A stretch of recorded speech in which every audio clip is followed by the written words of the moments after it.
Hello, everybody. Thanks for joining us in this APPI Focus on ARV and Learn by Doing webinar and workshop. APPI is the nonprofit arm of APP, or Apply Precognition.com program. Now, what I want to discuss today, before we get into actually doing some ARV, is this concept of I, capital I, little I, and iPsi. Now, there'll be a different take on this that we'll put together because we'll be coming from a place of consciousness is fundamental. And so you will see that. You'll see that shortly. So here is our outline. We'll take about a half an hour to talk about I, and iPsi. And then I will give a ARV tutorial for newbies and oldies. And then 1 to 2, we'll do a new month-long ARV prediction and analysis. So this is where you, especially the brand newbies, but I know a lot of oldies like to do this as well. We will do a prediction for a month from now.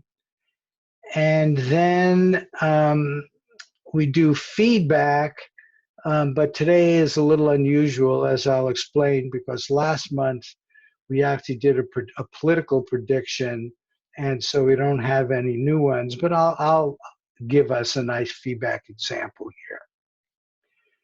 So with that, let's begin. As most of you know, the main theme, and this is true in our Las Vegas workshops, conferences, consciousness is fundamental, is key. And we have this universe of collective consciousness model, and I want to connect that with I, and iPsi. Now, if you take this blue to represent the universal collective consciousness, so this contains everything consciousness touches. So I'm sitting on a chair. The chair isn't in there, but the idea of the chair, the experience I'm having of the chair, the colors of the chair, I'm wiggling a little bit in my chair, and all those feelings of the chair, all of that is in here. All of everything that you do and passes through your consciousness is in here. Any sentient being's consciousness is in here. Anywhere in the universe. This is everything consciousness touches. So past, present, and future. It's like outside of space and time, other dimensions. It cannot have an outer boundary, because if you think, imagine, feel, oh, here's something that isn't really in this UCC, it automatically is in it. So this is a little bit like our universe. There's just no boundary to it. But this contains everything consciousness touches. Now, notice this is informational. It's got ideas, all of your conscious moments, but it is outside of the physical world. The whole physical universe is in here, comes out from here. And let me see if I can make that clear. Consciousness being fundamental, and yet we certainly experience a physical universe. Well, the physical universe is something in here, and it has what has to be a fuzzy boundary. It came from the UCC. The UCC can have no boundaries. So when it gets into the physical universe, it has something I call a fuzzy boundary. And, anytime you try to bring something out and say this is a thing, the unique thing, there's always some vagueness in it. Not only at the very small level of its spatial, but think about it. It's radiating in the physical world. What really are its dimensions, etc. So there's just this fuzzy boundary.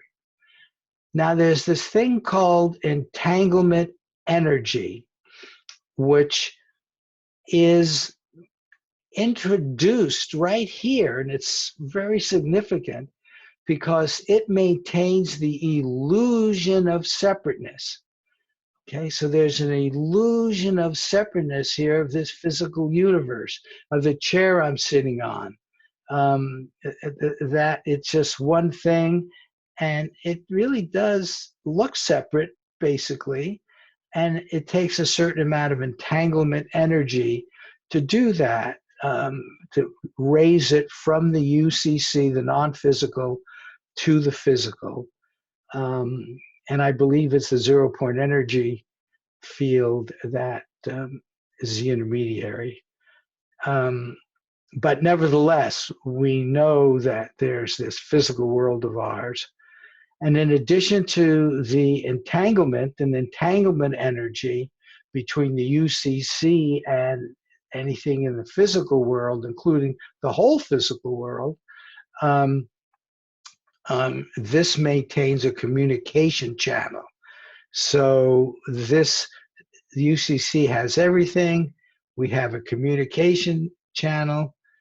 Here you are, we're going to be talking a lot about the I self. This is your psychic self, and it's in here, and it has access to past, present, and future. You wouldn't be here about, if you didn't believe in precognition, or at least certainly curious, though I think most of us by now know it's real. All of that comes because the iPsi self is connected to the UCC, which contains everything past, present, and future. Now, here is the first definition, and we'll go into it more. But you, okay, so each of us has a capital I and a little I. Now let's talk about that.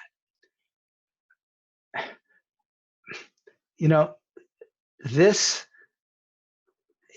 looks so simple, but it's the essence of the consciousness' fundamental approach.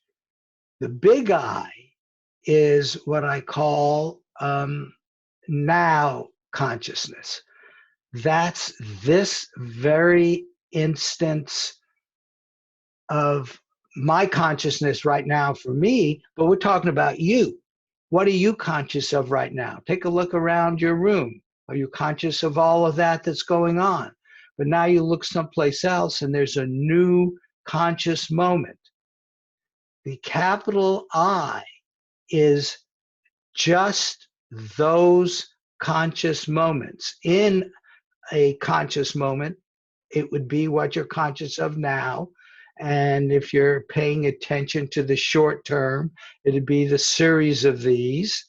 But it's just what you experience in the now. I is everything else. So that's how I want to define you. And notice you, of course, are in, see the blue here? You, of course, are embedded in the UCC. I don't think people dwell enough on the fact that you are only conscious in the now. You have memories, but guess where those memories are? When you remember it, you're remembering it in the now. When you do precognition, it's in the now that you're accessing the future in linear time, but your consciousness is always in the now. Okay, so I think I've maybe emphasized that enough now. So This is your personal awareness in this moment, now consciousness. So now let's just talk a little bit more about I. It experiences now consciousness. So that was the point I made. It has memories of the past and future, but they're always in the now. And conscious, I am conscious of an objective physical world. I feel like it is objective, and it is. I wake up in the morning, I'm in my same bed, I go out to my kitchen. I have a very objective world, and it's largely objective, not only because it's the same to me, but it's the same to my family, it's the same to all kinds of people.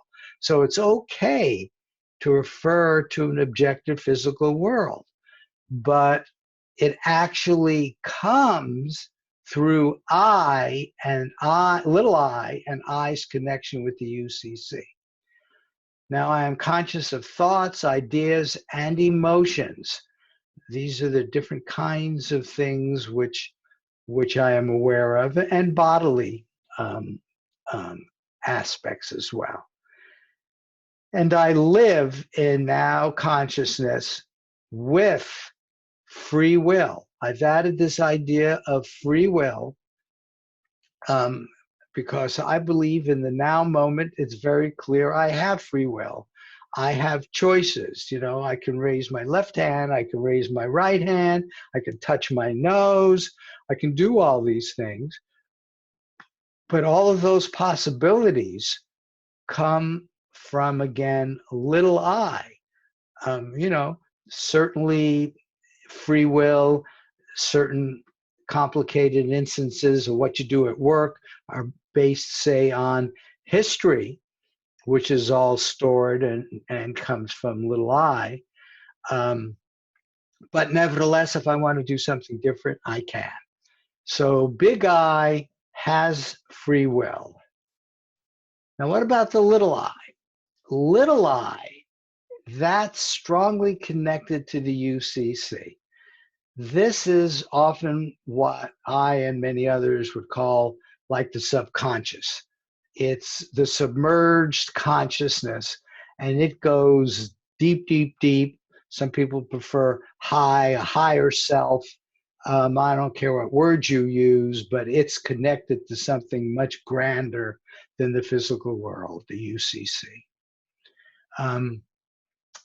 I creates these entanglements, the entanglement energies from the UCC, and notice I capitalize this word, as it organizes all of the capital I now consciousness, now conscious moments.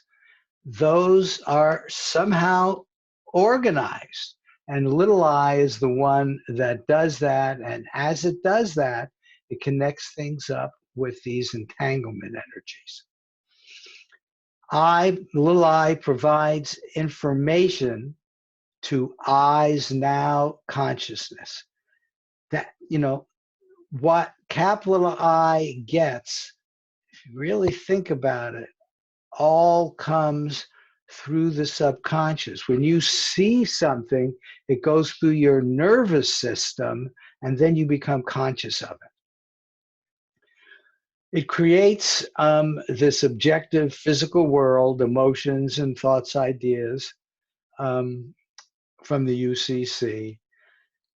Now, one of the things about little I never forgets any of the I conscious moments. You know, I don't think you would want to have present in you all of the conscious moments of your past, you know, everything that happened to you over the last year. It's just too much. But little I has all of those stored and organized. And that includes past, present, and future nows. So here, the I organizing is really very important. And it just seems pretty clear from observation that it's based on similarity. Like attracts like. That's Abraham. One of their statements, Abraham Hicks. If you don't know him, it won't mean anything to you. But this, you know, this is not a new idea, but in the context of little I organizing this way of all of your now moments, that's an interesting way to look at it, I think, and I believe valuable. Okay, so I went through that. I hope you've got the general idea of big I being the now moment, I being this total deepest subconscious going all the way down to the UCC. Now, when does this start for you? Okay, starts right here. Right here at the moment of conception, when you've got your unique DNA, that happens, and they call that the zygote, you have got a unique vibration, okay, right there. I'm going to say a little more about that, but first I want to make credible, at least as credible as I can make it, to the fact that even for something this small, it's connected to the UCC, and indeed then it's got consciousness since it's coming from the UCC, which is the universe of collective consciousness. Hal Puthoff, who actually was one of the leaders of remote viewing at Stanford Research Institute, went into another field, and now he's involved in many fields, but he does a lot with 0-point energy fluctuations. And he showed that this is necessary, this exchange from, he will just call it the 0-point energy field, but I want to go one step lower than that. And I'll show you a little bit about that. Just to maintain the stability of hydrogen. Why doesn't it decay? Things are all supposed to decay. Well, it keeps getting fed from this 0-point energy field. So he's observed the stability of ground state electronic orbits is a result of energy exchange with the sea of electromagnetic energy available in the vacuum 0-point fluctuations. And that happens to be what I believe is between the UCC and the physical world. It's a 0-point energy field, which is everywhere, every when, and it connects with the physical universe. So this is the model, and they know actually a lot about the 0-point energy field, and it, of course, feeds all of the physical universe, and the non-physical is down here, and it feeds through the ZPE.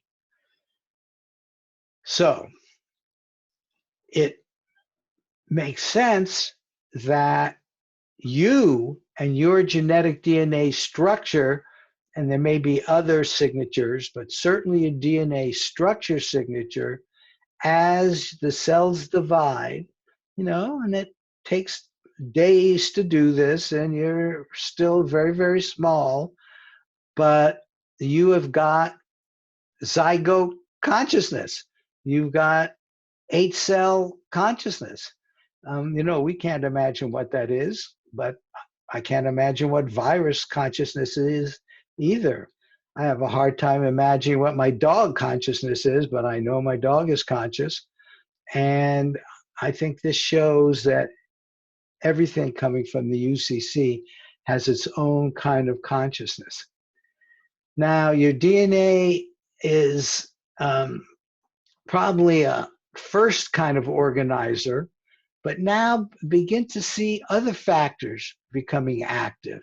You're getting different kinds of foods, and maybe you're getting, some people get certain kind of drugs that affects them physically, and all of that is organized.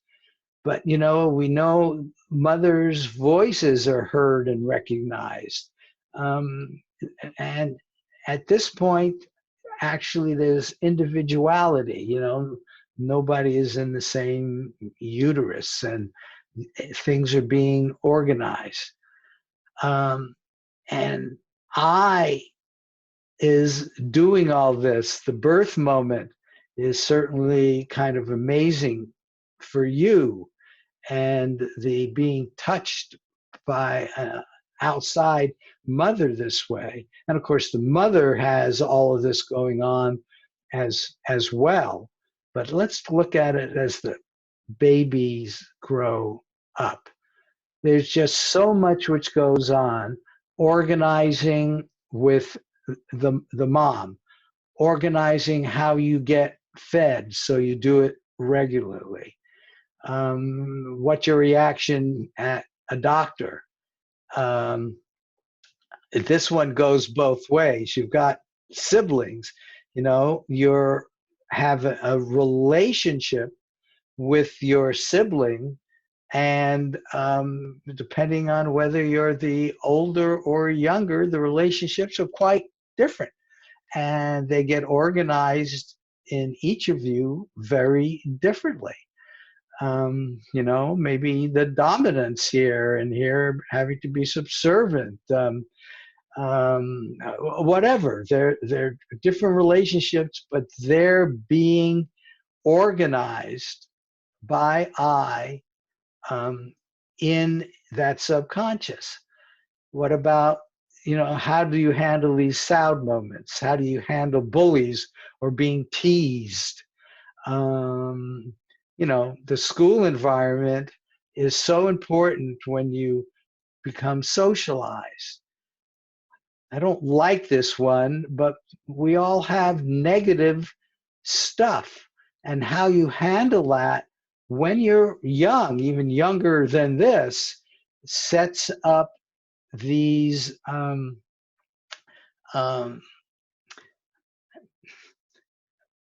areas in your subconscious which are very similar.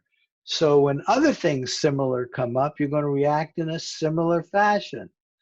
And this goes as you get older and older. Your first job, how did that handle? How did you handle that? What kind of neighborhood are you living in? Here's a job fair.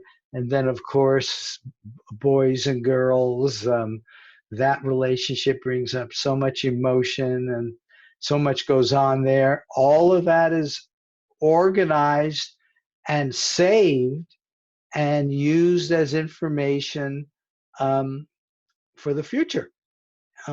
And so, in a rather automatic way. Now, this organization can be looked at, and now I'm bringing in iPsi directly. Some of you may have thought that I would be iPsi. No. The I is like the whole subconscious, superconscious, everything that is in your subconscious, past, present, and future. And you have, because of this organization I've been talking about, you have sub-personalities or personas within this capital I. And this is true. You're like a different person when you're with your family than when you're with work. You set up a different mindset when you are doing your ARV, which is part of iPsi. Now, but there are other ways things get organized. When you're happy, how are you, with your friends? When you get angry, those angry moments and feelings are organized in a personality. How do you deal with alcohol, drugs, that sort of thing? Do you feel, there's like a good you down there. When you've done something good, it feels really good, but sometimes you may feel worthless. Well, that's down there too, and organized that way. And winner you, loser you. And these are not, this isn't like the multiple personality disorder. This pieces are down here. It's the way it's organized. These pieces come together. Okay. So multiple pieces of this are accessed and are usually active. And I urging you to start thinking while you're doing your ARVing, intention, attention, expectation. Well, pay attention to what persona might be active. Perhaps it's a money persona. Your history going way back when you were a child with your first piggy bank, and then other things that might have happened. I happen to think this is an important one, but a lot of these others come into play as well. And even when you do your intention and expectation, you might have in mind which kind of persona that really appeals to what you want to have happen. I want to give one example just because it's fun. And, you know, one of the personas is a humor persona. And here's one where it's entangled. And you can see how well it is, but I just want to read this one to you. People visit again and again, boasting how many times they've been, as though this is an achievement. So this came in a precognitive ARV session, and I just think it just shows how the subconscious has all aspects of you down there, and bringing up the correct ones is in fact the challenge. Okay. Now, let's go a little further and see if we can actually get some more suggestions in here. Break free from conventional thinking. You are already free from conventional thinking with iPsi, but you can and you do self-program your in your subconscious personalities, including iPsi. You've been doing it all your life. I hope I've made that clear, but that's continuing. However, as you build up more and more energy in certain aspects, it gains a lot of inertia.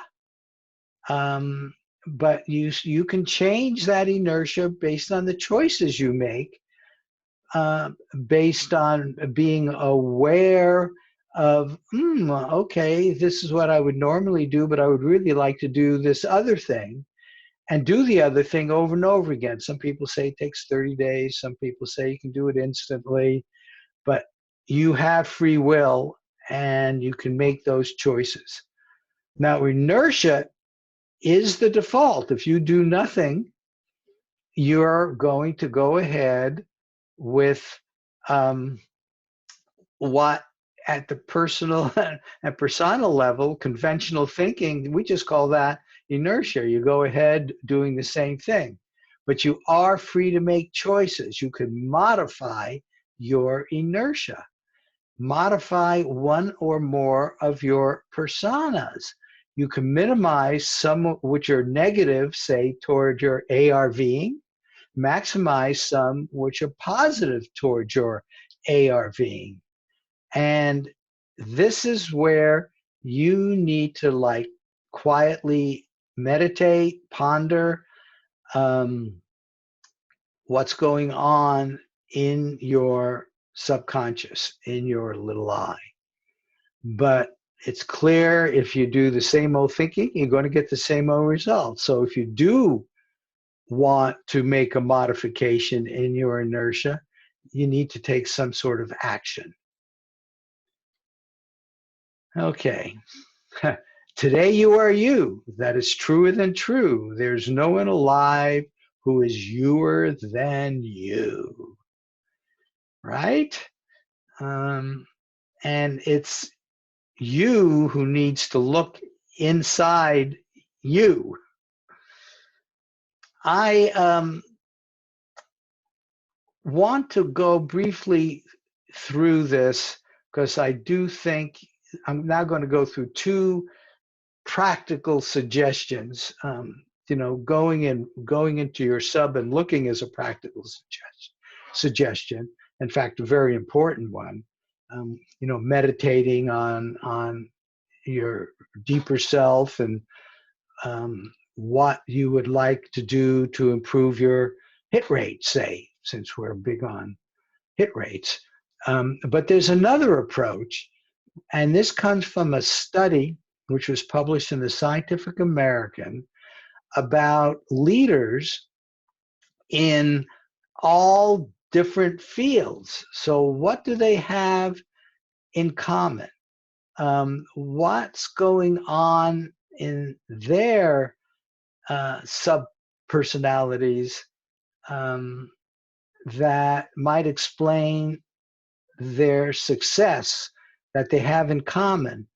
And in that article, they came up with, besides intention, emotions, feelings, all the kinds of regular things, the one was that these are all acting harmoniously in an effortful fashion. Now, let me define effortful for you. What matters is not experience per se, but effortful study, which entails continually tackling challenges that lie just beyond one's competence. Just beyond one's competence. Just little steps beyond one's competence. Even the novice engages in effortful study at first. I think that's beginner's luck. In contrast, experts in training keep the lid of their mind's box open all the time. They're always looking for that new angle to push them forward beyond what they can do now. Thus, motivation appears to be a more important factor than innate ability in the development of expertise. I think that's still controversial, but I support this point of view. I believe this point of view. If you believe you can't go any further, you won't go any further. You need to believe you can, and you need to do this effortful study approach, identify what's going on inside you. And in our last webinar, I just want to remind you of this approach because I do think it's a good one. Some of your personas may encourage misses for one reason or another, and the negative reaction that it evokes. They might, like that, some of these individual persona. And you can imagine that. Here you are. And your first reaction is, damn, another displacement. What is wrong? And very often there's an implication like there's something wrong with you. Here's where the ARV love strategy comes in. You look for this balance between the mind and the heart and iPsi. And in the moment, and this is so key, it is best to do all of this when you're consciously aware of this negative feeling, of the miss, of the displacement, of whatever. In the moment, really give love to the fact that you're conscious of all this. Isn't this cool? Our consciousness really is cool. Give love to what just happened. No, it's no big deal. One prediction, lots more. Nothing wrong with me. You're going to say all of those things. But I believe as you wrap all of this um, in love, and the negative part of it, you're giving it love, you might intend to weaken its impact on you. So every time, yes, I see that this persona needs love. I'm giving you love. So, feel better. Get integrated with, the whole me. And I believe if you do that, this persona will get weaker and weaker and eventually disappear. Okay. Questions, comments?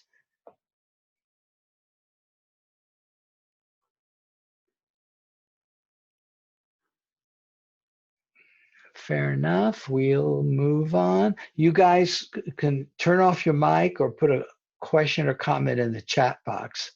That's the way to communicate. Okay. Did that make sense? I'll ask a question. Wow. Okay, good. Thank you, Damien. Um, okay. Okay. Wow. Okay. I'm almost embarrassed by that, but thank you both. Let's now go on to ARV, Associative Remote Viewing for newbies and oldbies. So I first want to start with what I think is an important generality, and that is the remote viewer, the analyst judge, which may be an independent analyst or it may be you. A lot of people don't have independent analysts available to them. And the group manager that's tasking all this, all of their mindset should be along with this is a personal journey. Yes, we're within a group, but what's most important is your consciousness journey. That is fundamental. You get up to very, very high hit rates, the group will do better and better automatically. We sometimes do meditations that everybody in the group will do better. Nothing wrong with that. But just remember, this is primarily a personal journey where you're learning to pay attention to what your subconscious provides, what your little I provides to your big I. Be optimistic, grateful, loving. Hey, enjoy the process. I mean, this is so amazing. It's hard for me to imagine how you cannot enjoy it. Though I must admit, when we get misses, that's when it becomes a bit challenging. And that's when, at least, I'm still working to get rid of whatever is causing that. Now, this really is self-actualization, self-realization. This is like at the level of, we're asking these deep, deep questions, getting connected with the future. Okay, so what is the meaning of life? And here's our wise guru. I don't know, the computers are down. I really believe it is all about self-responsibility. You get some training from teachers. Um, um, Others who are really good at this will give you their perspective. Ultimately, it is your responsibility. And somehow this seemed like a relevant quote. Our duty as men and women is to proceed as if limits to our ability did not exist. We are collaborators in creation. In every now moment, when we make choices, or even if we just go with inertia, we are collaborators in the creation. That moment is there forever and in a way which we just cannot understand in our linear mind thinking. That's true of future things. They're out there. We create it when we get there.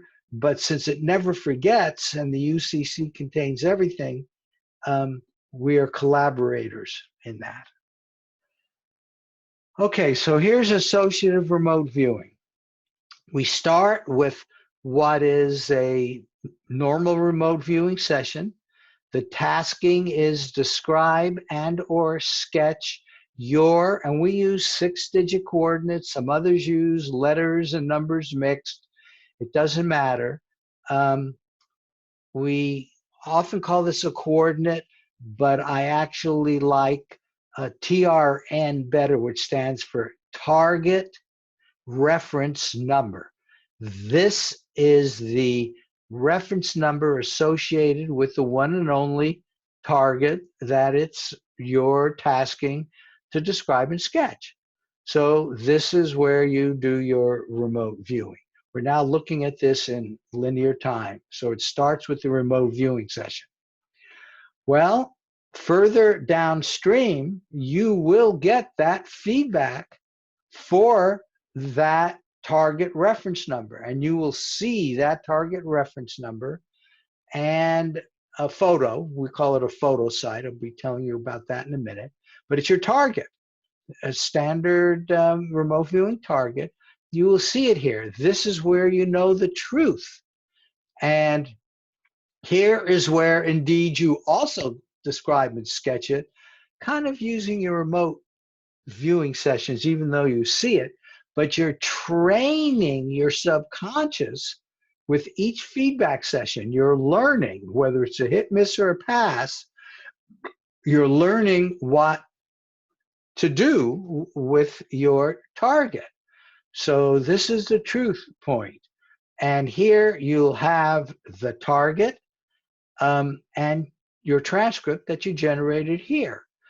So this is sort of normal remote viewing where you get feedback. What makes associative remote viewing different is this analysis stage where you're analyzing the transcript that you get from here. So the result of this is usually a written transcript. For us, it's always a written transcript. There are other approaches you could imagine where you record your voice and stuff like that. But in app and APPI, it is always a written transcript. Okay, so now you're going to analyze this transcript, but how does that get you to an investment choice, which the analyst does? And it's really very simple. For financials, the binary ARV prediction is either up or down. We've experimented with all kinds of other types, up to 20. We did a derby. I'm blanking on the derby, but 20 horses. And all we find is we still have an edge over chance. It's not like anything gets dramatically better. You get a lot more misses when you do more. So we've settled in on binary, and I do think that's the best. It gives you quick feedback. You can do this often and see your feedback and learn. Now, ARV is going to give you then an up or a down prediction for the analyst. Now, we use stops and limits. We use a simple word, up or down, but with up, we always put a stopper limit, or if it's down, the same thing, a stopper limit. And we always get out at the end of the day. Now, why is this so straightforward? It's so straightforward because this is binary ARV with two possible choices, up or down. So in ARV, at this stage, notice there's only one target here, but at this stage, there really are two possible targets.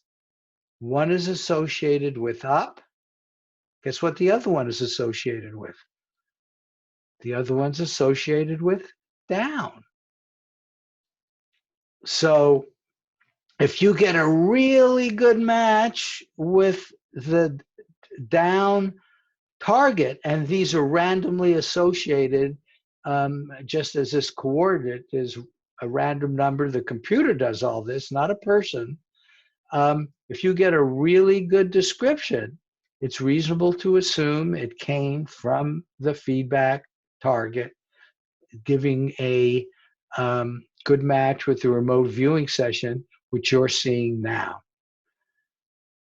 The actual target that you'll see will always be associated with the actual up or down outcome. So that's why the analyst can, if he gets a good match, can make that assumption. Now, investment, up, down, or pass, and then the actual outcome occur between these two. After the analyst has done his analyzing, he says, oh, you know what? I think tomorrow or today, we actually do these and put in a trade at 6:30 in the morning, California time, and look at the group at 6 a.m. because it's just a matter of adding them up and looking at them. This is the group level, but each analyst does it on their own transcript. But all of this has to happen in between here, and it does. So here's where you get to make investments, etc. So that's ARV. Not everybody wagers. They don't feel they're ready, which is wise. Not wagering at all is often a very wise decision. And I, for the long term, always wager wisely. And this idea of get rich slowly. If we've got this edge over chance, hey, you'll get there as long as you can maintain your edge over chance. And why do you care how fast it happens? As you're doing this, you can improve and deepen your contact with your subconsciousness, which is the total benefit of all this. Now, we're doing purposeful, and as successful as each of us knows how, precognition. And one way of thinking about it, and a reason for paying a lot of attention to the feedback session, is it seems like it starts here, because this is where the truth is known. This is where, if you believe the model that information can flow backwards, this is how it would happen there. If you like the UCC model, this is where your now moment is actually seeing the feedback target right here. Okay, light it up, spend time with it, do much with it. And that will feed the remote viewing session. So here's our tasking. Let me just say a little bit more about what our target is. The target is what we call a photo site. And a photo site refers to the specific photographed site location. Okay, so we do use anything which can be photographed, but that includes, the moon, anything that can be photographed at the specific time the photos were taken. So you will have a photo in front of you, but consciousness is expected to gather information from the photo directly, the color, shapes, etc., and move to that site at the time the photo was taken, because it can then get more information about maybe the emotions of the people, which maybe you can pick up from the photo directly, but by being there. Or how about smells? But things of that sort need to be obviously verified from the photo. Some people only want to look at the photo, but that's so two-dimensional that I really recommend you send your consciousness It's perfectly safe. You send your consciousness and get used to going to the site itself. And you can pick up, like when you flash there, what your first impression gestalt, what you can obviously get visual, sound, smells, tastes, tactile sensations, emotions. You can get ideas if there's some idea being presented there. All of this comes through your nervous system into your now conscious moment. So you can get all of this stuff just as if you were looking at the picture yourself for the first time. And you will be looking at it at the feedback session time. So that's a photo site. Here's a picture. We've introduced something we call HAG.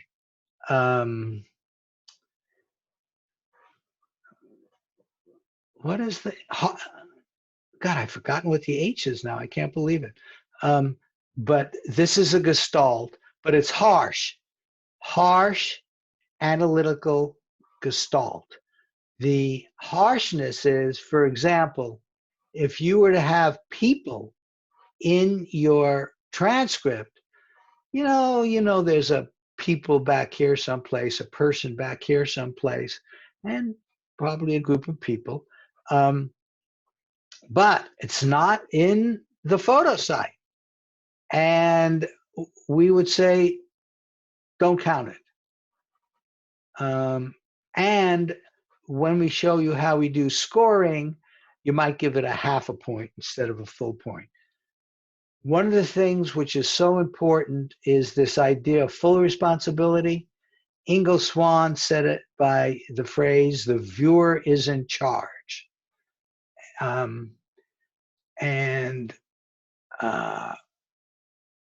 That sort of says the same thing. So I'm going to give you guidance, tell you things, but when it comes down to it, it's you who's doing it and the viewer is in charge. Now, the target is the feedback photo site. I think the idea is easy. Universally, we all believe practice, practice, practice, like a doctor or a shaman. You know, you just need to do this. You know, I don't know how you get better and better if you don't do practice, practice, practice. But is once a week enough? Maybe it just takes longer. Maybe that's enough. I don't know. Joe McMonagle used to do 6 a week. So he wanted to do one almost every day. Now, one last angle on this. Here's the RV session. Here's your feedback session. You basically do the same thing, but here you have the truth, for sure. Here, information from your subconscious both ways. Here's the handshake back to your sub for the RV session, right? But the other point I want to make is the entanglement energy is what is really connecting these, and that depends on focused intention, positive expectation, and I believe emotion. I think the emotional part of this is underplayed, and that's where here you can put it in at the website, and here with the elements, and I think that'll help you pick up the various elements. And then just reminding you, under all of this is this universe of collective consciousness. This is fun. Now, thank you for the, I'll be talking about the last month's session. Let's see, one time we just improve the every session. Okay, I don't know whether the groups did better or worse. I think they're doing the same. Okay, this, and I've said it before, and I'll probably say it again because I believe it's so important. The primary benefit of ARV and applying precognition is creating a strong working relationship with your subconscious mind, your little I. That's got all the information. That's where you can not only get information, but you can modify various personas in there. This is, some people want to call it a higher self, the matrix. Fine, I don't care what you call it. It's this idea of something so much bigger than you that it contains everything. So getting in touch with these non-physical aspects of you and the universe, this is the benefit. And just as you watch yourself do this more and more, you're going to see this. You're going to see more little precognitive events occur. I'm predicting that for you because I've seen it, and many others have told me they've seen it as well. Okay, any questions? And now let me read. When you have time, would you explain? Yeah, I will do that. It'll come up naturally soon. And on the daily, did the ARV sessions get better when the market was swinging widely, when there were more emotion and action in the market? I haven't specifically looked at that, but I just haven't seen 5 groups all get hits in a row or anything like that. I think I would have noticed that. So we're still getting a mix of hits and misses. Any other comments up to this point? And then we'll go into a new prediction. Okay. Now, here is where, if there are any newbies here that are not in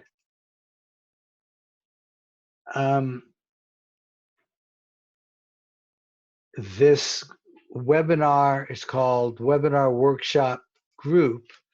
And Lila, let me put you in here. You're Fire Soul Writer, right? That's you. Anybody else that's not already in this group, please put in the chat box your email address and I'll add it here. Perfect.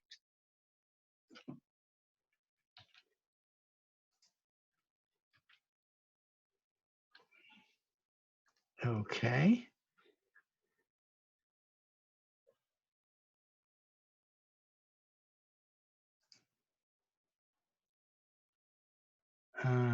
Anybody else? Okay, so the rest of you are already in here. I can't see the group. Well, this is, okay, Teresa, well, look, I'll try to put you in. If you're in already, it'll let me know. So that's okay.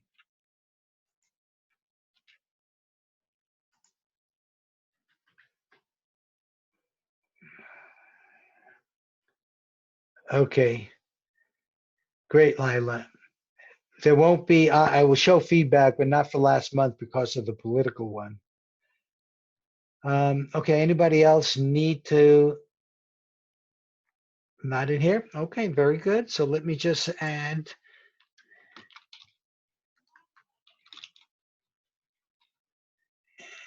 you're now in the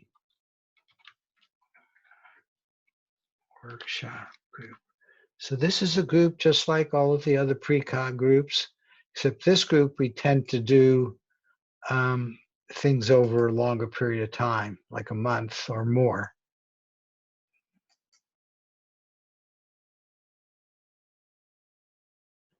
Both members were in the group, so Lila was in there already. Okay, and so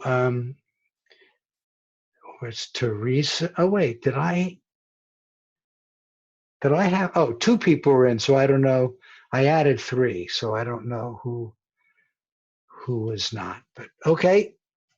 Some of you are already in. Let's go back. Now, let's do a prediction. Um, I noticed, and some of you were already in, and some people are in, and they've actually submitted predictions for this because I loaded this up yesterday. And this is the prediction we're going to be doing now. This is an example of one which goes almost to a month. I started today and I end it on the first Tuesday of the month so I can give the um, um, feedback on the first Wednesday of the month, which is when I do all of these webinar workshops. So here's the event. Will SPY move up between March 4th and March 31st? All prices at 1 p.m. Now, and for your newbies, this is an example of how easy the protocol is. To get your coordinate and to start things off, all you would have to do is click on this. What I'm going to do, because not all of you have, oh wait, I see, hold on.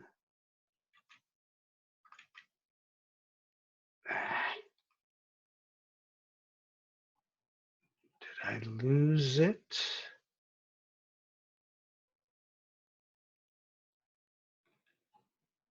Yeah, okay, so wait, let me find it again. I'm back here.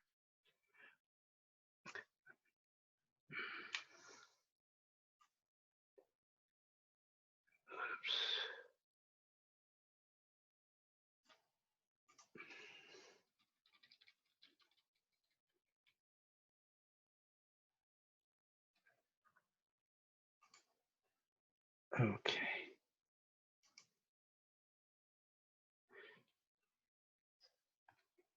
I have to click here. This was, so what I'm going to do now is effectively click on that.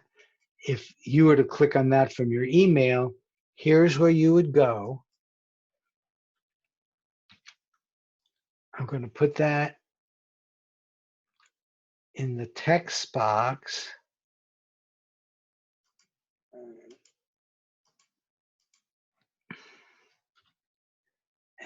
And I just do it.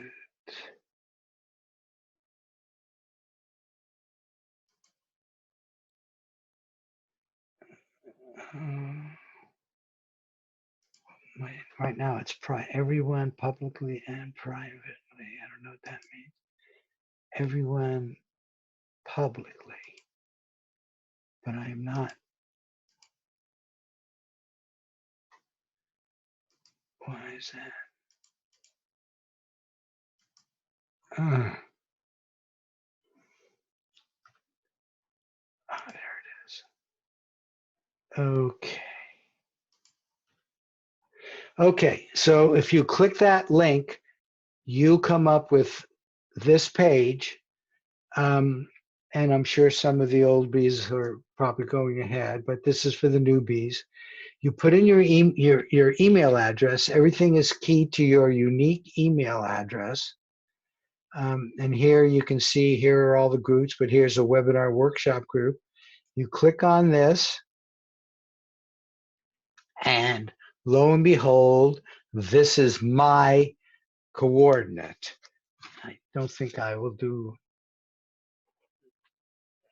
a session, but I'm going to write down the coordinate. So right now on a piece of paper, a top of a piece of paper, you can write that coordinate.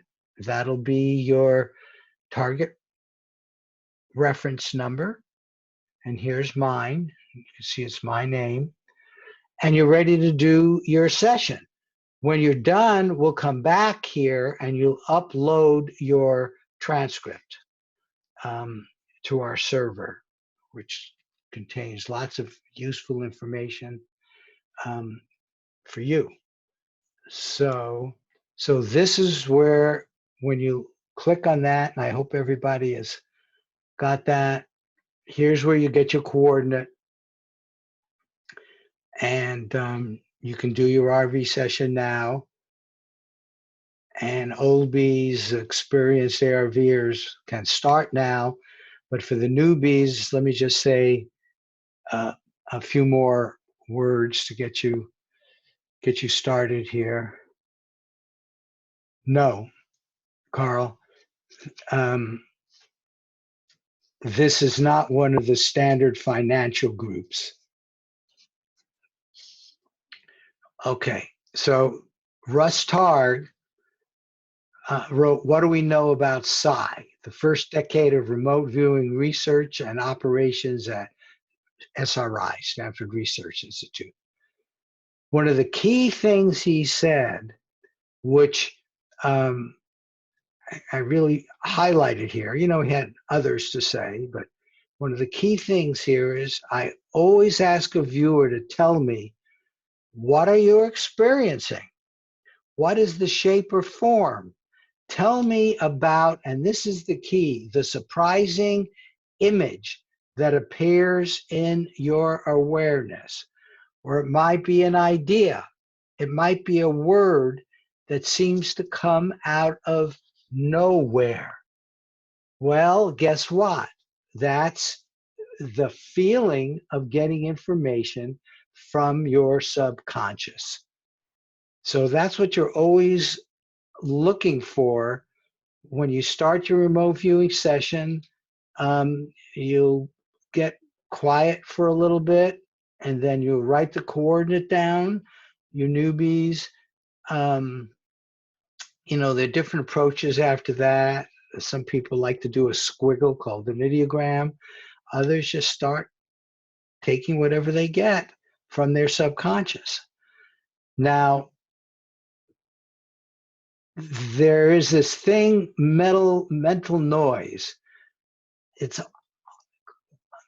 a lot of it is referred to as analytical overlay because it's coming from your analytical brain, the left brain, ego kind of stuff, especially when you try to name it.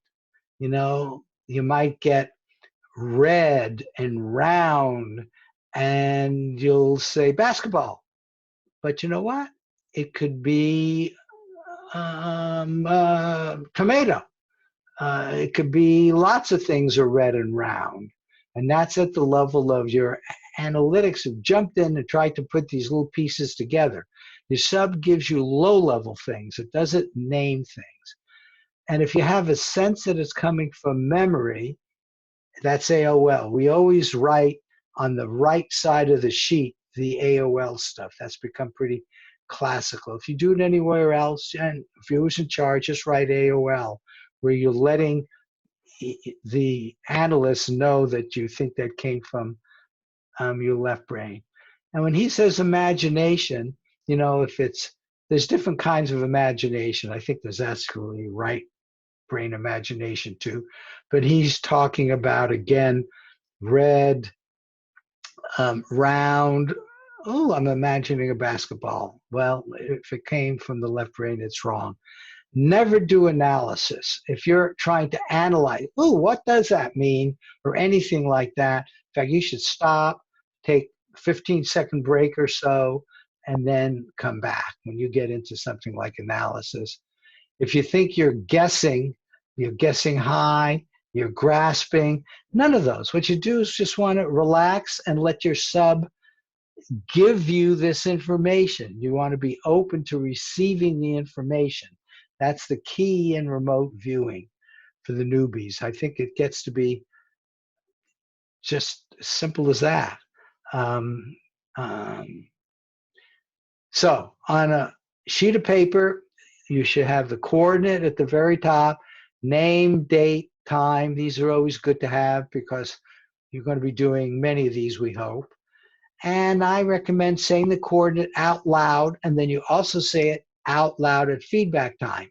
So that acts as a little bit of a beacon, let's say, to connect those two. In addition to the number, you're making that louder. And it's the vibration in your own body. It's not like you have to memorize the number at all. Just the vibration into your body will assist. And most people write the coordinate when they're ready to start. They get quiet for a while. That's called cool down. And then they'll write the coordinate here and then might spontaneously draw a little something. And then you start getting things. And you might put gestalts here, but as you'll see, people have their own systems that they've developed over time. This is just one sheet. Some people still use this, most people don't. But it's a reminder for you that you could get textures, colors, smells, tastes, dimensions. Is it big? Is it small? What's the geometry associated with it? Sounds, dynamics, temperatures, aesthetic impacts, feelings. All of this can come, and most people nowadays are just starting with a blank sheet of paper. Notice the AOLs are over here. I like to also call it trash, because once you write it down, and you should write down almost everything you get, really. Um, but here, once you write it down, it frees you now to get something else. Okay, so let's do it. Um, Cool down, Joe McMonagle, is very important. The cool down is just getting very quiet. It's like a meditation. You might start breathing even now. Um, and when stuff comes up from the day or any thoughts whatsoever, just let them pass out from your body and take another breath.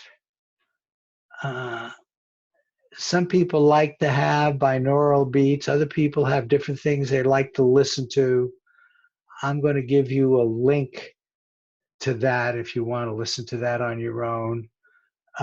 It's 10 minutes total. I suggest using 2 to 5 minutes for this cool down um, with breathing or other kind of meditations, and get in your now, um, and then move your deep sub mind to your target. And the only thing your intellect ego does is just maintain the transcript. You want to keep it as a witness, and what it hears in the now moment, it puts down on the paper. And most of it, hopefully, is from your subconscious. But if you've got a sense it's from your intellect ego, put it on the right. In the one I'm about to give you, a narrator will remind you to turn inward in about 2 minutes, and I'll let you know when there's a minute left.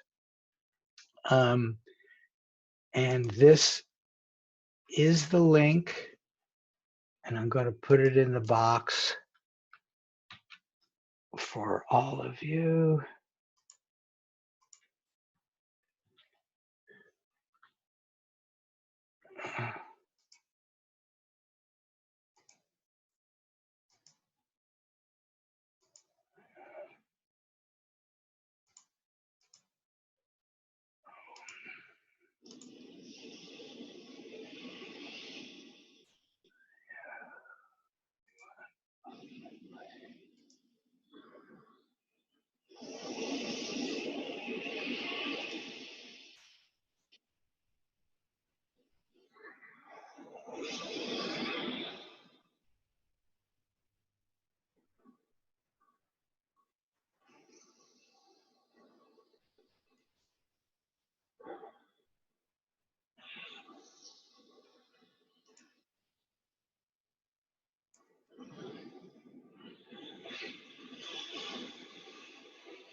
Let go of your physical senses, your body, and turn inward.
Okay, you have about a minute to go.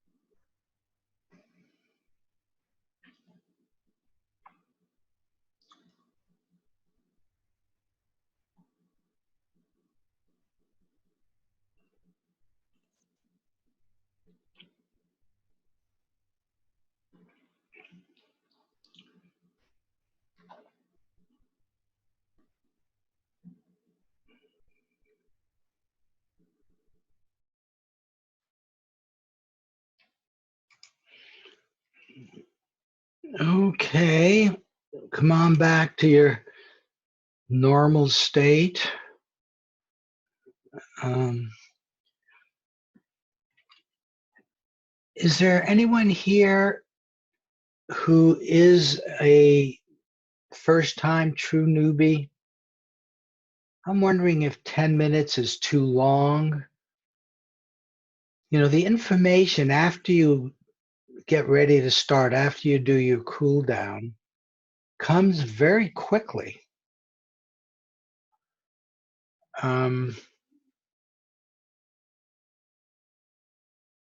Right. Everyone has their own unique coordinate, right?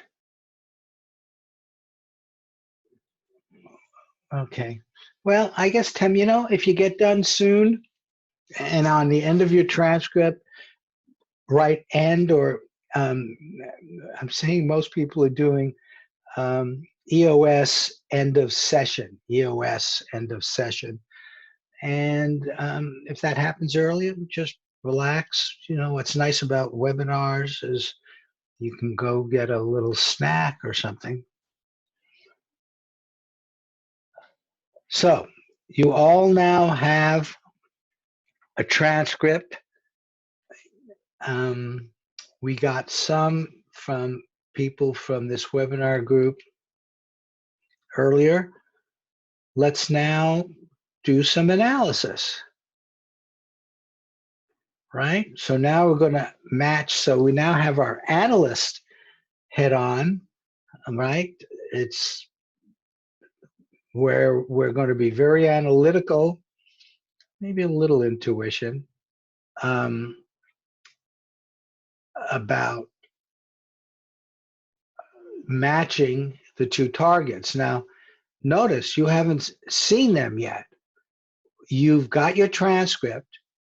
What you now need to do is upload it to our server. Each of you has your own coordinate. Each of you will have your own independent two possible targets. Remember, those are just possibles. And you just sort of treat them unemotional. You're going to do the emotion at feedback time. Don't do much emotion here. And upload. Now, most everybody this day and age knows how to do that. You've got your transcript. You can take a picture with your smartphone, get it on your computer. Some people actually do everything on their smartphones. Not very big, but you can. I mean, this page is here, and upload it. As soon as you first browse for it, um, so again, wait, I guess I can actually go. I think I have that page still. Yeah, here's my page. So you need to get it on your computer so that when you browse for it, you can find it. You know, most people, you take a picture and it's a JPEG. Some people, if they have lots of pages and are submitting PDFs, that's fine. For ARV, usually it's just one or two pages, sometimes three, mostly one or two. And then you upload it. So that's That's how you do it. And I think that should be clear. If it's not, put something in the chat box or unmute yourself. Okay, and what you will see as soon as you do that, and this is so interesting, until you put it in there and you'll see its name there, you click submit, only then are your two particular possible targets chosen. And one's associated with up, one's associated with down. All that is done randomly. We have 800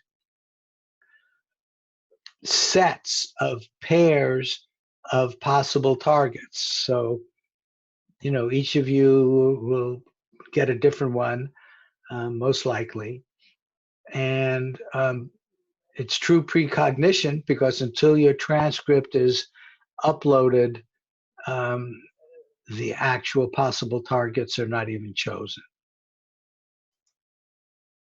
And then what you will see is something just like this, except there will be your photo site A here. So this is your first possible target.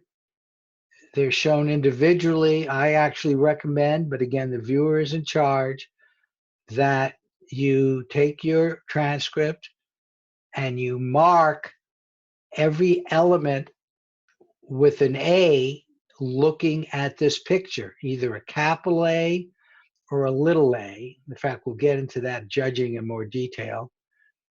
But for the newbies, and then you'll see photo site B, and then you'll see here where you'll see both pictures, both possible targets, both photo sites. And your job is to rank them using the TAR confidence ranking scale, which I'm going to show you shortly, and show you how to do this in detail. And you can always get the CARG one by clicking there. And then you use these drop downs to score from 0 to 7. And 3.5 means you're marginally wagerable. So below that, you said you didn't get a good match. So an ideal situation, you would have one of these would be a high CR, say 5, and the other would be a low CR, 1 or 2. That would be the ideal situation. Sometimes when they're very close, we make it a pass. The two numbers being the same will be a pass, or both being below 3.5 will be a pass. You add notes here and you click submit. This is the TARG ranking scale. I'm going to go over it quickly because we now use a HAG method that I'll tell you next, but it's related to this rather directly. And 0, 1, or 2, basically you don't think you had any psychic information. This was chance. 3, you think, you know what, maybe I was getting some psychic information. I made contact with the target, but it's marginal. 4 is good correspondence with several matchable elements, and 3.5 is wagerable. By the time you get up to 5, these are really good, unambiguous, unique, matchable elements. Remember, this is what TARG did, tried to put words to it. You match all these things, but how do you give it a number? He came up with this. And then 6 and 7 get involved with the analytical information you put on the right side of your sheet. And sometimes that's right. Usually we ignore it. But when it's right, that actually raises the score. But here's the harsh analysis with gestalts, HAG, harsh. How can I forget that? Right? So here are our cute little HAGs. And here's a rough history. TARG at SRI, originally with his group, put together the 0 to 7. McMonagle added a key concept that said the gestalts, the matching of gestalts, These first impression gestalts, I actually call them figs, because when you first look at a real site or even first look at a picture, you get the big picture stuff. There's often more than one gestalt.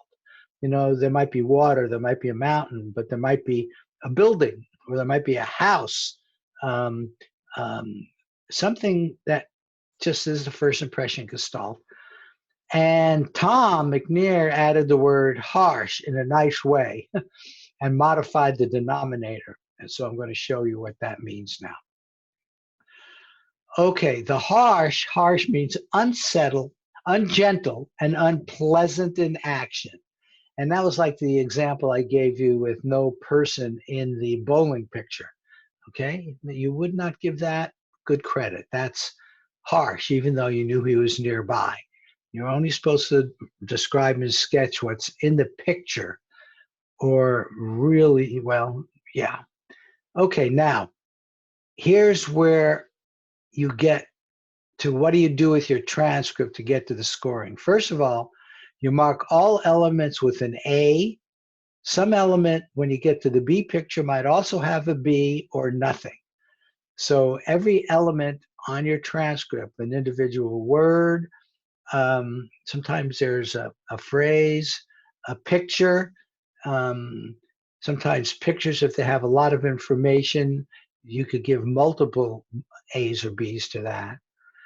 But harsh for photo site A, and the same would be true for B, be especially, and these are Tom's words, rigorous, assiduous, judicious, and discerning when assessing the correlation of data elements to possible target site A.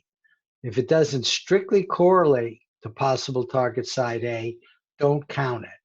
Don't allow confirmation bias to creep in. Your feelings about it. Be the same thing for B.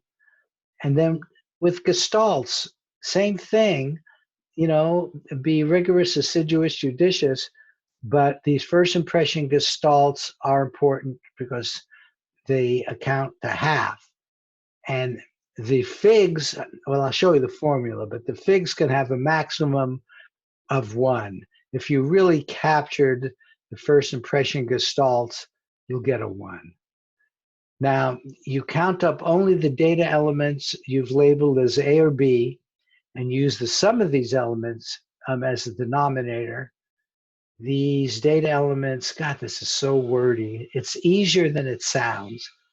The figs are 0 to 1, so you come up with a fig for each of them. You count the number of elements, and you divide by the total number of data elements. Now, if there's no label, you ignore it. So you do not count that if an element has no label, either A or B. And then if it has an A and a B, you count it once. So that's it for the HAG. And here's an example. Tony, who left, but Tony gave this using the old approach, a 3 and a 5. I did this separately and just marked it as an independent judge just to have an example. And I got 7 A's, 9.5 B's. Notice there's a little B here. I marked a couple of the figs. And, you know, there are some really good figs, water wavelet. There's figs buried in here. So the fig for A was 0.25, the fig for B was 0.75. And this is something you'll have to work out for yourself. And sometimes it's not always obvious. But then using the formula for A, here's the 0.25. There's the 7 divided by the total number of 15. And then you multiply by 3.5. Why do you do that? Because inside the parentheses, the maximum that could be is 2. If you had a fig of 1 and this ratio were 1, then you would get 7. So you always get a number between 0 and 7. Now, in this case, for B, we got a 4.8. He got a 5. We got a 2.5 for A, he got a 3. So this is an example, and we've seen a lot of these now, where this HAG approach and dividing by the actual total number of elements works pretty well. Joe would say to divide by the total number of elements, including the ones that had nothing. And there are some people who are still doing that. The viewer is in charge. I'm recommending HAG. Okay, let's now go and let me see. I can do this from here. See, I am the group manager for this group and a lot others. Wait, and I want to zoom this down a little. Well, okay. And what we're going to do now, and you cannot do this, so there's nothing for you to learn here. What I am trying to do is to see how many of you did your judging. And some of you may still be going on if you're brand new, because I just finished explaining. But group prediction and line. And yep, this is the one, 304 to 331. So I can get the old ones if I want. And let's see what we have here. So we actually have 1, 2, 3, 4 submissions. One here is a pass, 2 passes. We have 1 4 for side 1. Oh, we have 2 4s for side 1. Okay, with some words. Okay. So this certainly leans toward side 1. We have some time here, so let's see, and I think it'll be of interest to some of you who may be new at this to see different styles that people do. So here's Soul Rider. She gave it a 4 and a 3. Those are pretty close, but nevertheless, let's take a look. The 4 was for photo side A, so I'm going to look at her. You see here, there's a 4 and a 3. This is photo side A, so let's look at that, and then we'll look at her transcript. All right, so there's that. Okay.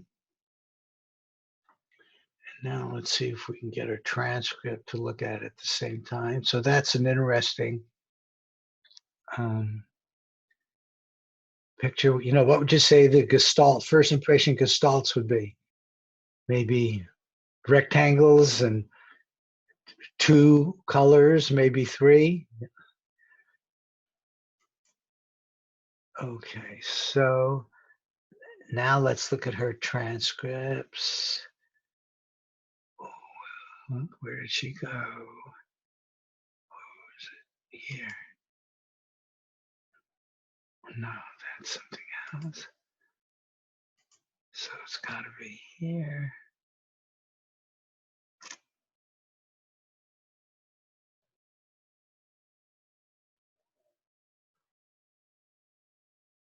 What happened? Oh, maybe it's this one.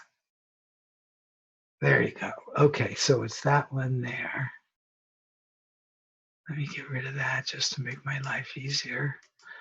Okay, so here she is. And you just saw the picture. Now let's look at her transcript. Okay, so here's the transcript. And I need to rotate it. God, I wish there was a way of rotating it from here, but I don't see one. So let's use Snagit.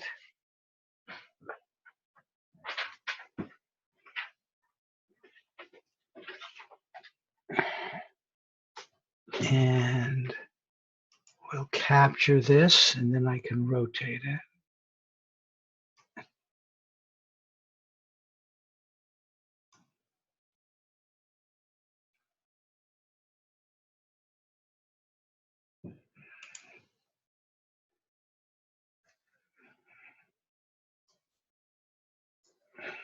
The editor is on the other side. Oops.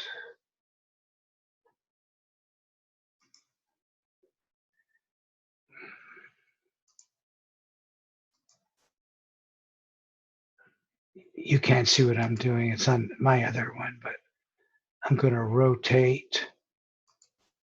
Okay, so I now have it in the right orientation. And now let me bring it over to here. Hopefully I can make it bigger. There we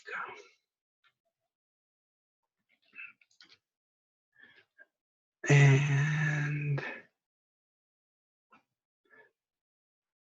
the picture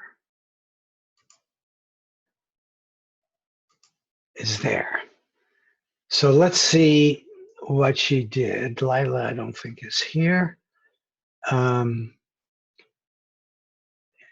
So she gave this a 4. Often I'll ask people, and you'll see an example later, someone to send me their judged sheet as well. But let's see if we can do it.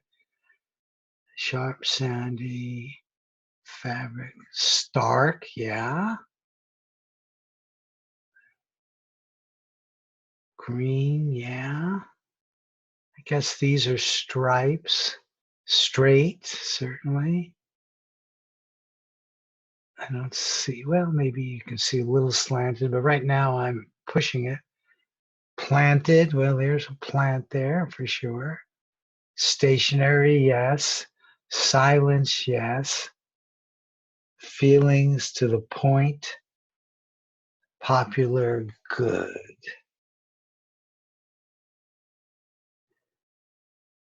Well, to my eye, oh, sky. I see some comparisons, not a whole lot. So maybe Lila will be back and she can tell us how she came to that conclusion. There's her end of session. I don't know if any of you see more than I'm seeing. I mean, planted, of course, is good. She didn't get red or orange. She got green. Okay, well, from the standpoint of looking at someone else's. I see I'm just in time. Oh, perfecto. Marty? Yeah, Lila, this is yours, right? You judge this. Or did I make a mistake? Lila? What happened?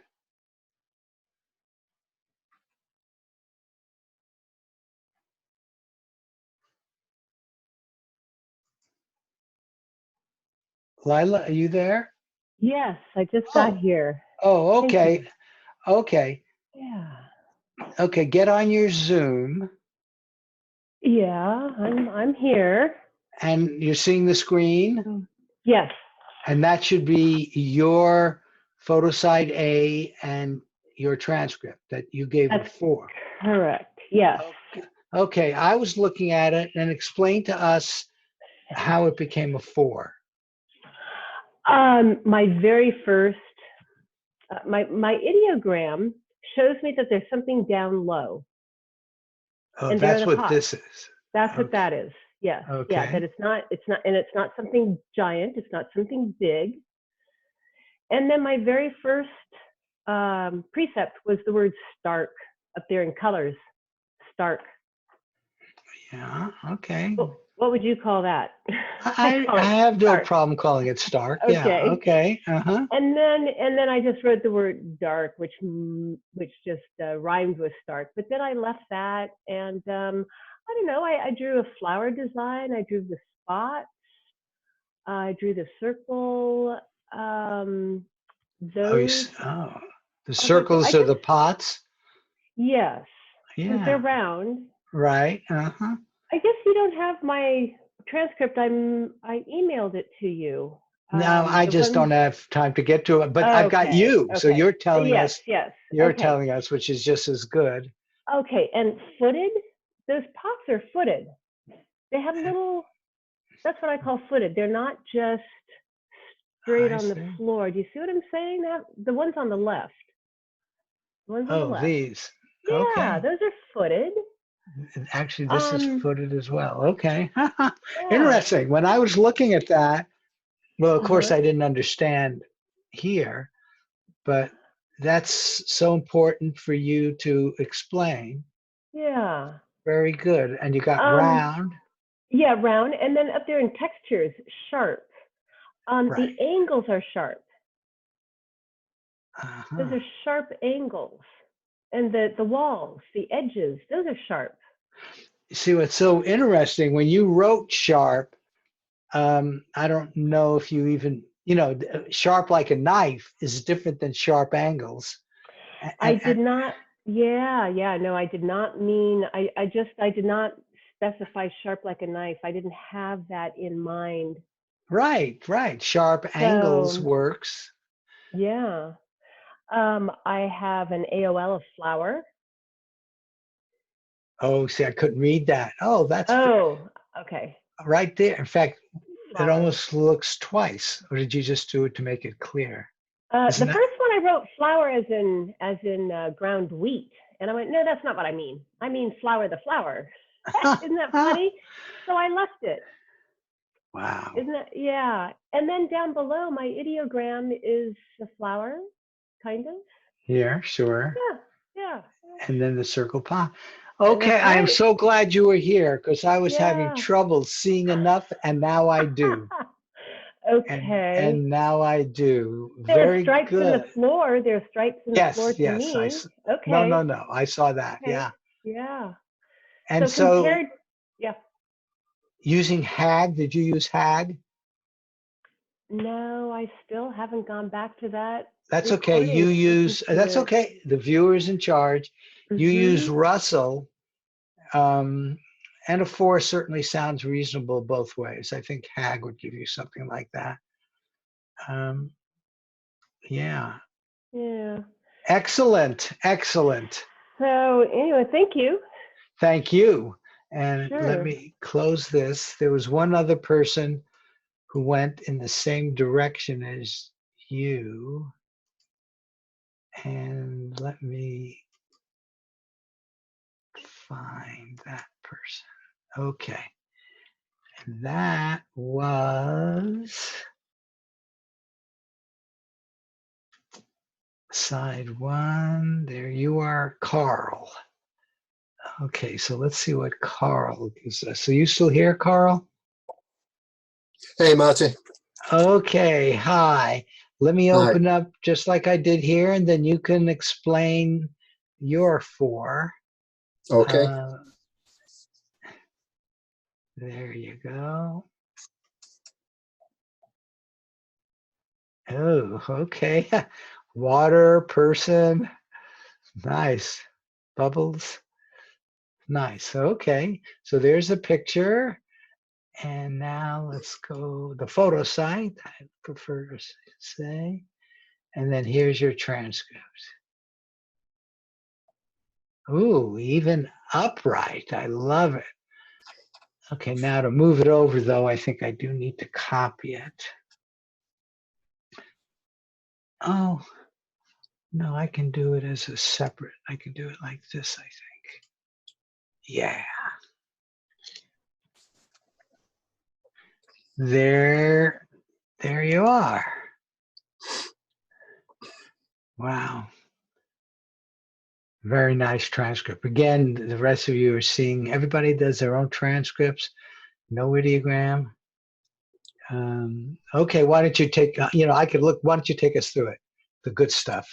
Floating is certainly good. Okay, so first impression gestalts were the sort of circles at the surface of the water above the lady sort of diving.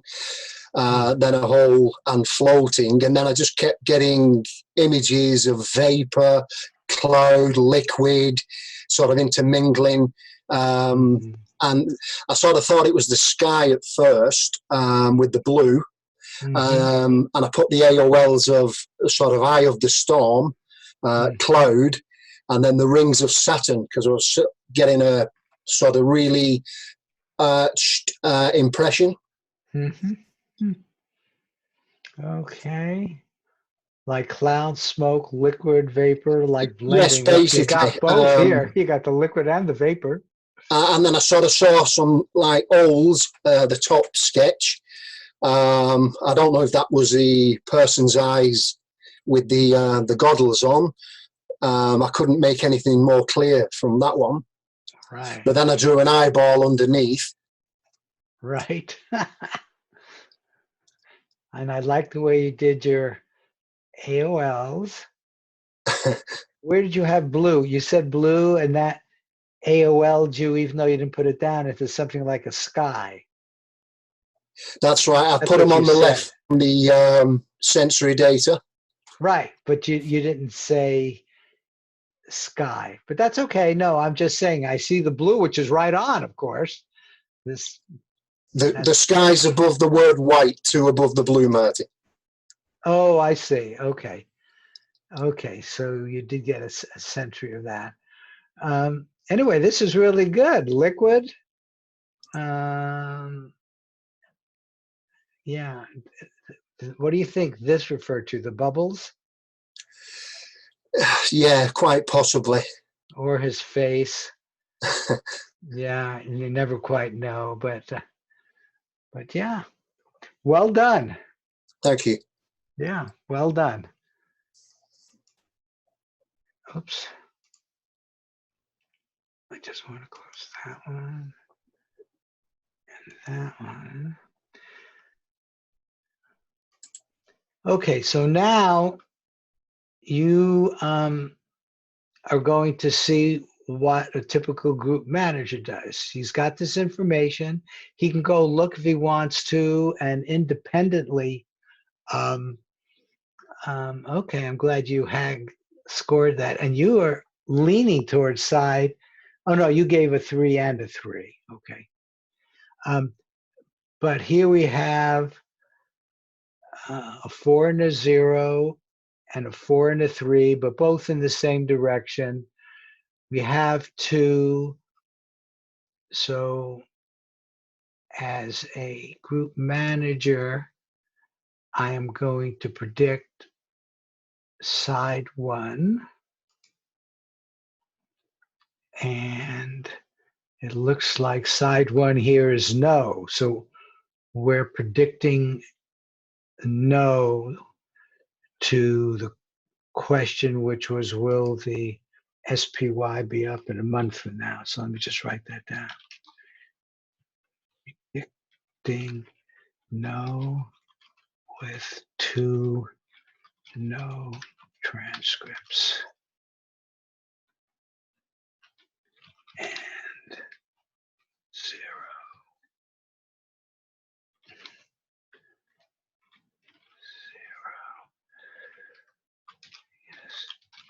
I have to tell you, as a group manager, too often we still do not get the hit. We're getting hits, yes, more often than chance, but not as high as we would like. Okay, so now I do this. Is there anything else for me to do? No. And each of us in our email will get that prediction, just like when you're doing an individual prediction group, you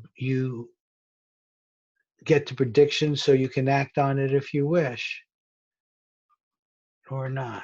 Okay, so where's my PowerPoint?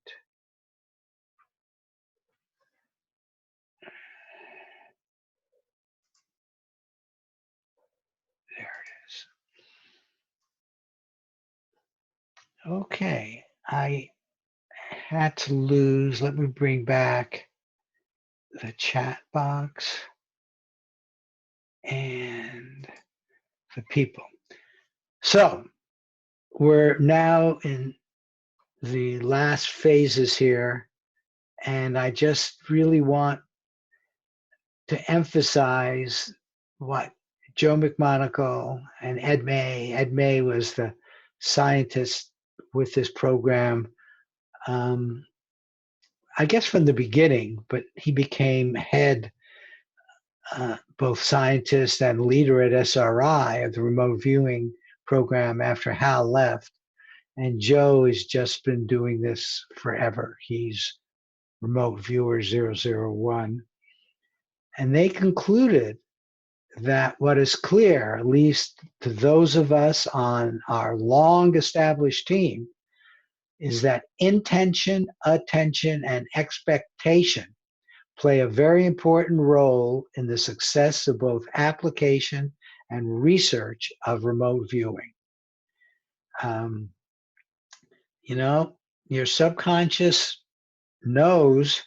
You've got to learn to trust it. And of course, that comes with getting more and more hits and less misses. And that's the challenge. Okay. Now, let's talk feedback. There was no feedback from last month because we did a prediction on whether Biden would be the Democratic candidate for president, yes or no. We had 2 yeses, and based on Super Tuesday, that's certainly looking more like a possibility, but who knows? So we had 2 yeses and 1 no, but based on that, that was too close, so I passed. And there is no direct feedback because the convention isn't until mid-July. Now, but I did want to give an example of both a feedback and a reminder on how HAG works. So in this case, he did this, but he did it after the fact and sent me this along, so he didn't mark the A. Well, he got 2, but I don't see 2 A's here. I might be missing it. But anyway, you can see how well he did catching this. And he marked all the B's. He has some small B's. And he gave himself a fig of 1, I imagine largely because of this sketch. And let's see what other keywords you might have. So I can't read. That's why a lot of people do self-judging. You can't read their handwriting.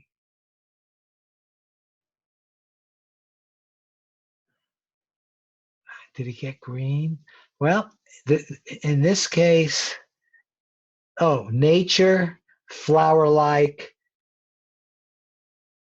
looks like growing. Oh boy, okay. So those are beautiful. Those are, in addition to this picture, would definitely be enough to get him up to his 1.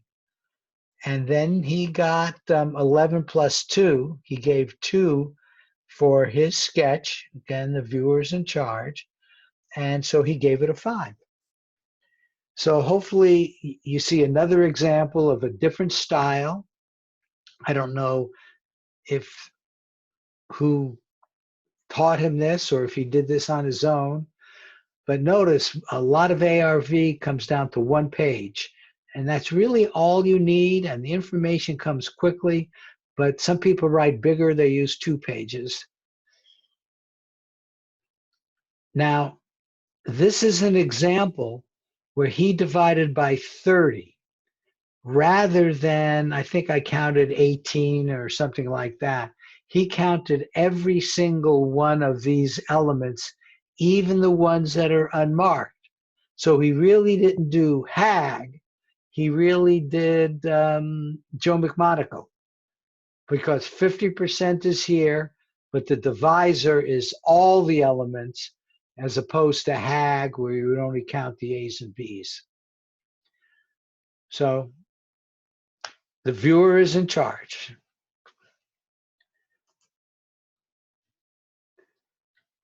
Now let's just quickly, because everybody does this themselves in their own way, but when you get a hit, really spend a lot of time on it, celebrate it, give it that emotion. This is really an amazing thing that you did. And yeah, you're going to notice all the matches, of course. You're going to go through another session. Some people do it on another sheet of paper, and you add a little more, but really be happy, deeply happy, down to your subconscious. Hey, sub, perfect. You're doing it just the way I want you to do it. And yeah, the ego can be happy too. Capital I should be enjoying this, but just make sure little I is enjoying it as well. And, you know, so it's the sub, UCC, all of these are connected. Ingo Swann used to give people an M&M, give you so you can celebrate with a little something. And if any negative feelings come up, like, gee, I should have done a little better or something like that, and you feel that in the moment, give that love and know that it's going to get the source of it, including the personas coming from, are just going to get less influential, weaker and weaker, because they've got what they wanted, which is love. So celebrate. Misses and passes, the old hackneyed expression, I think, is true. You learn more from misses than you do from hits. When you get a miss, you're going to have a picture that you won't have as many matches with, but you'll have some. And just remember, there's nothing wrong with passes or misses. They're part of the process until we get better and better. And even then, at least, I'd be surprised if anyone gets to 100%. So there'll always be some misses, but you know, you get to 90%, you have your misses. And in some ways, that's the way you should treat this. If you were a 90%er and you got a miss, you would say, you know, it's not important. You're going to put together the transcript for that site that you would have done. So it's good practice for doing that. And you do that at the remote viewing level. You know, you use one word, you don't name, all those kind of things. You get the first impression gestalt, which you might not have gotten with your transcript, but you will get it now at feedback time. And then again, hey, miss, all I'm getting is misses. I hate misses. Just, you know, love them and just don't make a big deal out of them. Again, if you were a 90%er and you had a miss, you know, your last 25 were at 90% and you got a miss, you would look at it very differently. And that's how you should look at these. It just happens, because I think that will reinforce you getting to 90%. We're looking for balance. We're always feeding the sub, teaching it, learning, and it's learning by our actions and by our thoughts. And don't energize your negatives. Love them. Bring them to where they're sort of neutral and just not relevant. It is you the big I, the little I together, using your iPsi persona. I could put an IARV persona here, but what most of us find is that ARV is a great tool for getting in touch with the subconscious, but there are a lot of other things that we like to do with it as well. So this is a true psychic capability, and precognition is, I can't think of a better entree to that because you can actually measure it. You're not kidding yourself. You create what you experience in your now conscious moments. It's you who are creating this. I has got the information, but with that information coming up, you have choices. For example, does this sound like an I from my sub, or is this an AOL? Where do I write this on my transcript? That's you. When that transcript is done, you have created something which never existed before in linear time. You know, time is a very strange thing, and there is this outside of space and time. Conscious moments do involve all of these. The ego is there. There's your subconsciousness, the little I, and the UCC. All of those feed your conscious moment, which is the big I. Set your ego aside, and this is particular for RVing, except to stay in protocol while creating your transcript. And, you know, different people have set up different protocols, more precise ones, but the main protocol is to distinguish what's coming from your sub from what's coming from your analytical ego left brain. And you can bring love into your conscious moment anytime. I mean, even separate from ARV. Just this balance is just so important. And being aware of what's going on in your mind, positive and negative, hell, feed love to positive stuff as well. But when you do that, you're working to enhance it. When you do it to a negative, you're working to diminish it. That's your intention. So the intention and expectation is to either enhance or diminish. And more, you should be paying attention to what's coming into your mind. Hey, it's your mind. Love heals, love conquers all. So I want to leave you with two of these. This one is health, wealth, and wisdom. And the greatest wealth is, in fact, health. But when we talk money wealthy, it's very important to understand that the meaning of the word wealthy comes from wheel, which includes sharing your wealth with others. We're all interconnected, and that's what wealthy really is all about. And that'll actually help keep you healthy and maybe bring you wisdom. But this is the last one. Love, wisdom, beauty, joy. I wish all of you for that. Love heals. The end of all wisdom is love, love, love. Beauty in things exists in the mind, which contemplates them. Only love gives us the taste of eternity. Deep beauty. You know, beauty is hard to define, and it occurs everywhere. You know, sometimes you just see a beautiful ARV session. Sometimes you'll see a beautiful picture or a beautiful person. And I don't know, beauty is a wonderful thing. All four of these came to me in a TMI meditation, and I love them.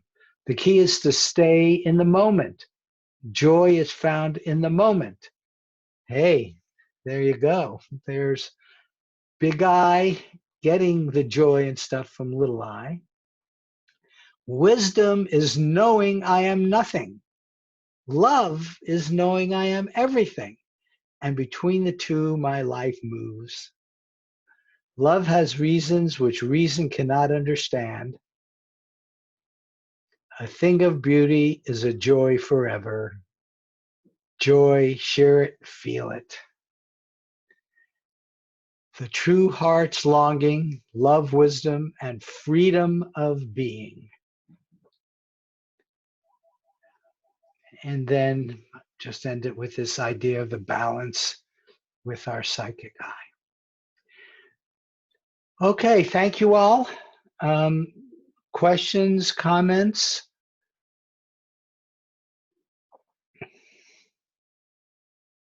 It was long. I'm trying to keep it now between, 2.5 hours max, 2 hours or so. So I've done that. So maybe we're done. I don't want to cut anybody off. If you're thinking of something,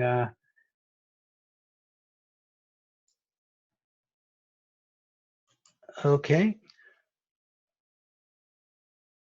Okay, so with that, I will wish you all love, wisdom, beauty, and joy, health, wealth, and wisdom. Keep precognition, and have a great day. Have a great life.